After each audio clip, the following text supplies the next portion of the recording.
நுண்ணறிவின் பண்புகள் அல்லது தன்மைகள் அல்லது இயல்புகள் அப்படின்னு சொல்லுவோம். அதை நம்ம nature of the intelligence, nature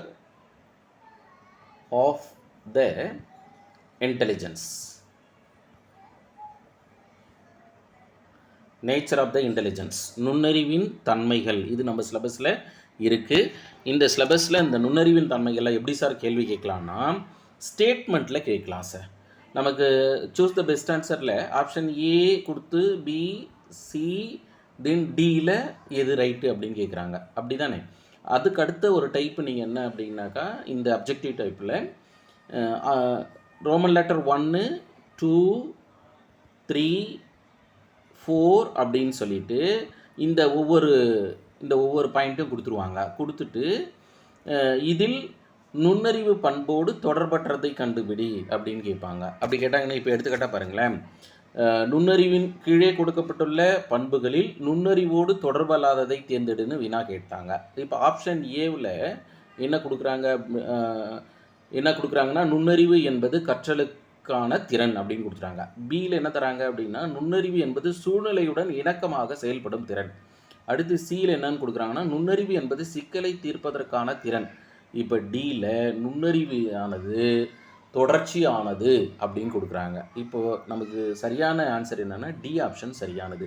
ஏன்னா ஏபிசி ஆனது நுண்ணறிவோடு தொடர்புடையது. டி என்கின்ற பண்பு மட்டும் எதனோடு தொடர்பு இருக்கிறதுனா கற்றலோடு தொடர்பு இருக்குது. நம்ம ஏற்கனவே கற்றலினுடைய பண்புகளை பார்த்தோம். கற்றலானது தொடர்ச்சியானது அப்படின்னு படிச்சிருக்கிறோம், சரிங்களா? அதை வச்சு தான் நம்ம சொல்கிறோம். இதை பாருங்கள், முதல்ல சர் ஃப்ரான்சிஸ் கேல்டன் என்றவர் யார் சார்? நுண்ணறிவினுடைய தன்மை பற்றி முதலில் கூறியவர் சர் ஃப்ரான்சிஸ் கேல்டனு. இதுக்கு முன்னாடி எங்கே பார்த்துருக்கோன்னா, மிகச்சிறந்த மரபுவாதி சார் இவர், இல்லை மரபுவாதி அப்படின்னு கேள்விப்பட்டிருப்போம். மிகச்சிறந்த மரபுவாதியான சர் ஃப்ரான்சிஸ் கேல்டனு. மேதைகள் அந்த நுண்ணறிவு படைத்தவர்கள் எங்கிருந்து தோன்றுகிறார்கள் என்றால் பாரம்பரிய ரீதியாக தோன்றுகிறார்கள் அப்படின்னு சொல்லப்படுது. சர் ஃப்ரான்சிஸ் கேல்டனு அவருடைய புக்கு பார்த்தீங்கன்னா ஹெரிடிட்டரி ஜீனியஸ் அப்படின்னு சொல்கிறோம். அப்படின்னா பாரம்பரிய மேதைகள், இல்லை பாரம்பரிய மேதைகள், பாரம்பரிய மேதைகள் என்ற புத்தகத்தில் மேதைகளிடமிருந்து தான் தோன்றுகிறார்கள் என்று கருதுகிறார். அதனால் ஆசிரியர்களே, அடுத்து நுண்ணறிவின் பண்பாக நுண்ணறிவு என்பது கற்றலுக்கான திறன். அப்போது நுண்ணறிவு படைத்த குழந்தைகளுக்கு கற்றல் உயர்ந்து காணப்படும். அதனால தான் நம்ம என்ன சொல்லுவோம்னா, கற்றலில் சராசரிக்கும் மேம்பட்டவர்கள், சராசரியானவர்கள், சராசரிக்கும் பின்தங்கியவர்கள் அப்படின்னு கேள்விப்பட்டிருப்பீங்க. ஆவரேஜ் ஸ்டூடெண்ட் இருப்பாங்க, அபோவ் ஆவரேஜ் ஸ்டூடெண்ட் இருப்பாங்க, பிலோ ஆவரேஜ் ஸ்டூடெண்ட் இருப்பாங்க, ஜீனியஸ் இருப்பாங்க, இல்லை கேள்விப்பட்டிருப்பீங்க. அது எதை சார்ந்ததாக இருக்குன்னா நுண்ணறிவு. அப்போ இந்த நுண்ணறிவு கற்றலுக்கான ஒரு திறன் அப்படின்னு சொல்கிறாங்க. அப்போ நுண்ணறிவு குழந்தைக்கு குறைந்து இருந்துச்சுன்னா கட்டாயம் கற்றல் பாதிக்கப்படும். லேர்னிங் டிசபிலிட்டிஸ்னு கேள்விப்பட்டிருப்பீங்கள்ல, ஏற்கனவே கூட நம்ம பார்த்துருக்கோம் பாருங்கள். என்னென்னு பார்த்துருக்கோம்னா டிஸ்லக்ஷியா, டிஸ்கிராபியே, டிஸ்பேசியே அப்படின்லாம் கேள்விப்பட்டிருக்குன்னு பார்த்தீங்களா? இது எல்லாம் என்ன? கற்றல் குறைபாடு. அப்போ அந்த கற்றல் குறைபாடு ஏன் வந்தது? ஒரு குழந்தைக்கு நுண்ணறிவு ஆனது குறைந்து காணப்பட்டதுன்னா அந்த குழந்தைக்கு கற்றல் குறைபாடு இருக்கலாம். அப்போது முதல் பண்பாக கற்றலுக்கான திறன் அப்படின்னு பார்க்குறோம். அதற்கு அடுத்து பாருங்கள், நுண்ணறிவு என்பது சூழ்நிலையுடன் இணக்கமாக செயல்படும் திறன். இந்த சூழ்நிலை என்ன, பள்ளியினுடைய விதிமுறைகள் என்னென்னு அதுக்கு ஏற்றவாறு அழகாக அட்ஜஸ்ட் ஆகும். சில பிள்ளைங்களாம் பார்க்கலாம், ஸ்கூல் மாற்றிக்கிட்டே இருப்பாங்க சார். ஜாபில் இருப்பாங்க, central government, state government, transfer ஆகிறதுக்காக அங்கங்கே போய் பிள்ளைங்களை சேர்ப்பாங்க. அது வேறு. மாணவர்களே என்ன பண்ணுவாங்கன்னா, எனக்கு இந்த ஸ்கூல் பிடிக்கல, 2 வருஷம் இருப்பாங்க, 1 வருஷம் இருப்பாங்க. அப்படின்னா என்னென்னா, அங்கே கொடுக்கக்கூடிய ரூல்ஸ் அண்ட் ரெகுலேஷனில் இவங்களால ஃபாலோ பண்ண முடியாமல் மாறுறது தான். அப்போ இதுக்கு என்ன காரணம் அப்படின்னு சர்ச் பண்ணி பார்த்தோம்னா, நுண்ணறிவு ஒரு பிரச்சனையாக அமைந்திருக்கலாம் அப்படின்னு பார்க்கப்படுது. அதற்கு அடுத்ததாக நுண்ணறிவு என்பது சிக்கலை தீர்ப்பதற்கான திறன். எப்போதும் பிரச்சனை நம்மளை சுற்றி இருந்துக்கிட்டே தான் இருக்குது, கரெக்டுங்களா?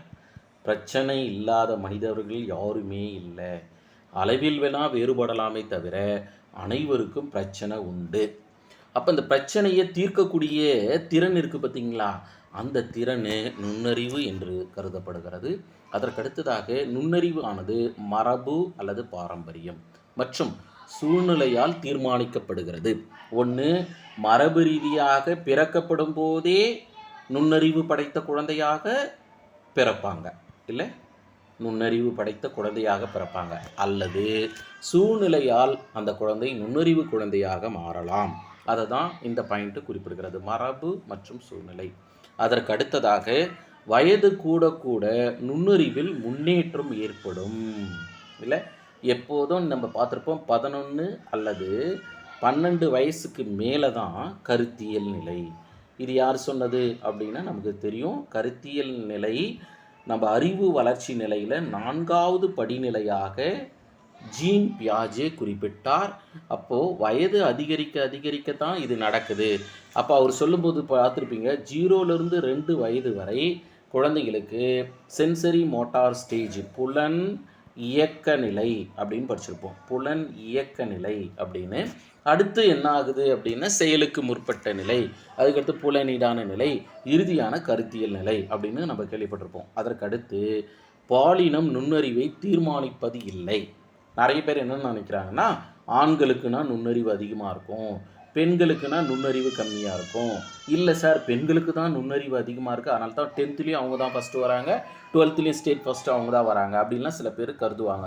அப்படிலாம் கிடையாது சார். இல்லை, இங்கே பொறுத்தளவு பாலினம் சார்ந்து it's not discriminancy based on the gender. இங்கே பொறுத்தளவு பாலினத்தின் அடிப்படையில் நுண்ணறிவு வேறுபாடு கிடையாது. ஆண்களுக்கு அதிகமாக இருக்கும், பெண்களுக்கெல்லாம் கம்மியாக இருக்கும், பெண்களுக்கெல்லாம் நுண்ணறிவே கிடையாது அப்படின்லாம் கிடையவே கிடையாது சார். அனைவருக்கும் நுண்ணறிவு உண்டு. அளவில் வேணால் வேறுபடலாம்.